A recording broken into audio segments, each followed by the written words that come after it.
Hola amigos, pues hoy toca hablar de la justicia de Dios. Estamos en Piedras Negras.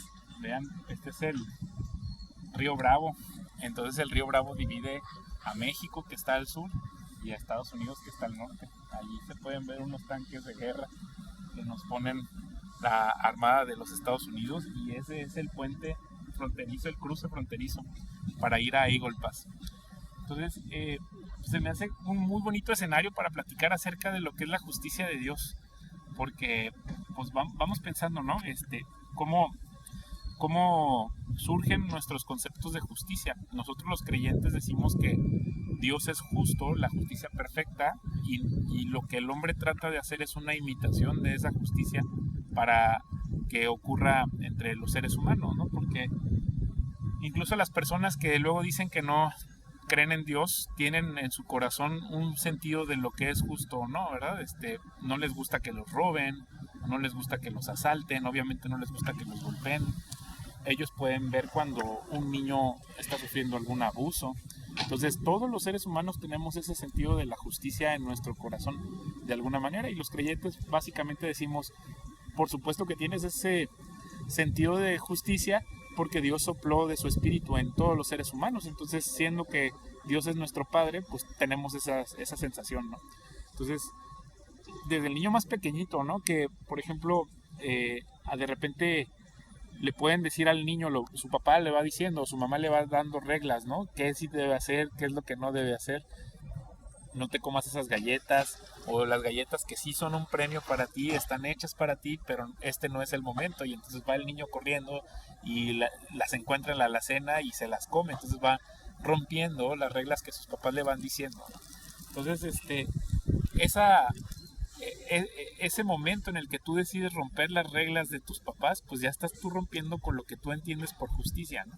¿Y qué es lo que va a hacer el niño luego?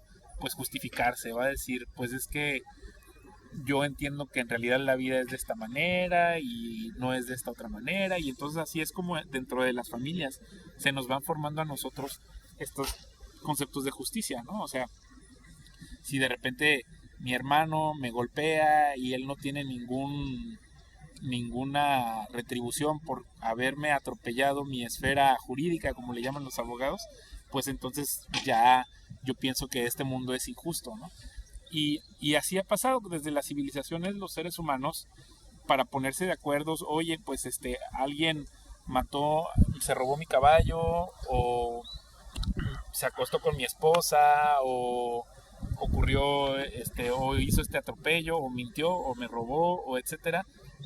Se hace la necesidad de que las civilizaciones establezcan justicia, y por eso se establecen los jueces y los policías que persiguen, y los ejércitos que defienden los otros países, y así es como se van formando, digamos, la necesidad de que haya justicia, porque en un grupo de personas donde no hay justicia, pues simplemente no se puede formar la civilización, ¿no? O sea, si tú quieres hacer un comercio y la persona no cumple con su promesa y no es castigada por no cumplir con su promesa, pues se puede salir con la suya y engañar a muchas personas, etcétera.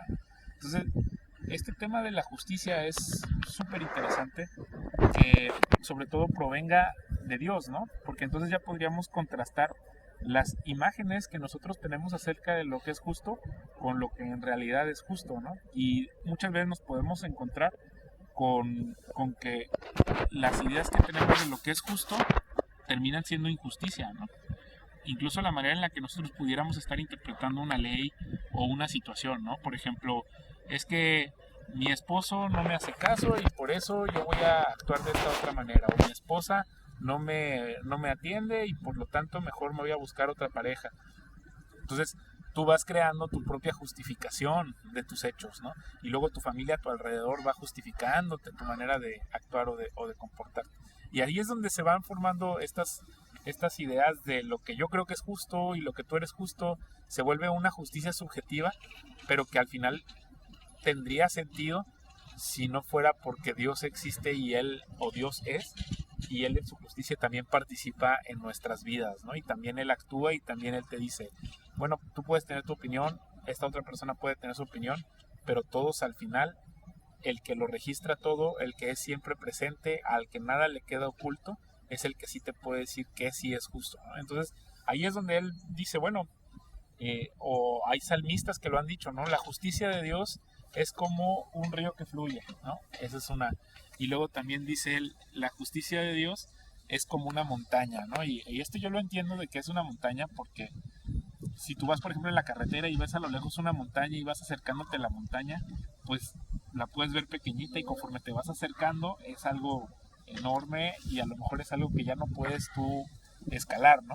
Y así es la justicia de Dios, es difícil de escalar o imposible de escalar porque Él sí es muy justo y nosotros pues somos malvados e injustos.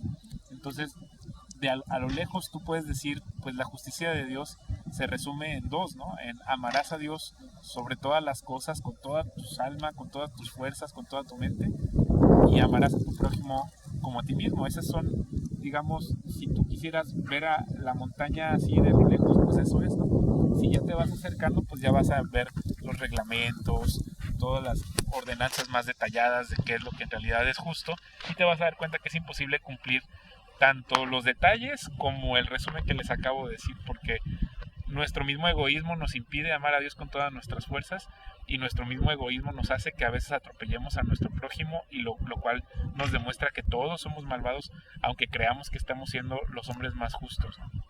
Entonces, a mí este tema, estoy muy seguro que el tema de la justicia de Dios es el principal impedimento para que las personas acepten a Dios como su Señor, porque significa que van a tener que rendir cuentas sobre sus actos ante alguien superior que conoce muy bien lo que están haciendo con todas sus intenciones y creo que al final mostrarte ante eso no es, digamos que esta rebeldía es como la consecuencia de la vergüenza de que eres una persona imperfecta, ¿no? De que no eres perfecto y entonces te da vergüenza y ya no te quieres acercar y haces tu propia justicia. Y queda otra cosa muy interesante. El último punto, que creo que ese es el más importante de esta plática, es que Dios no nos quiere como unos robots que cumplamos con las leyes, sino lo que Él quiere es una relación con nosotros. O sea, de su santidad tan hermosa, tan perfecta, tan sin mancha, de donde proviene esta justicia, es que nosotros tendríamos que haberla cumplido para poder convivir con Él, pero entonces Él resuelve el problema al volverse hombre, al cumplir con la ley, porque Él sí cumplió con la ley de amar a tu prójimo como a ti mismo y amar a Dios sobre todas las cosas, el mismo Dios convertido en hombre, y luego al ser crucificado y levantado de entre los muertos, pues entonces Él ya completa la obra de permitirnos a nosotros adoptarnos dentro de su justicia, ya no para juzgarnos por nuestras maldades, sino cubrirnos con su sangre para que tengamos acceso a Él, justificados por un acto que Él hace, ¿no? Es, eso es increíble, que su justicia esté cubierta de su misericordia, ¿no? Y que eso nos permita a nosotros tener acceso a su pureza y a su santidad. Eso es en realidad la justicia de Dios. Eso es lo que quería comunicarles y pues muchas gracias por escucharme.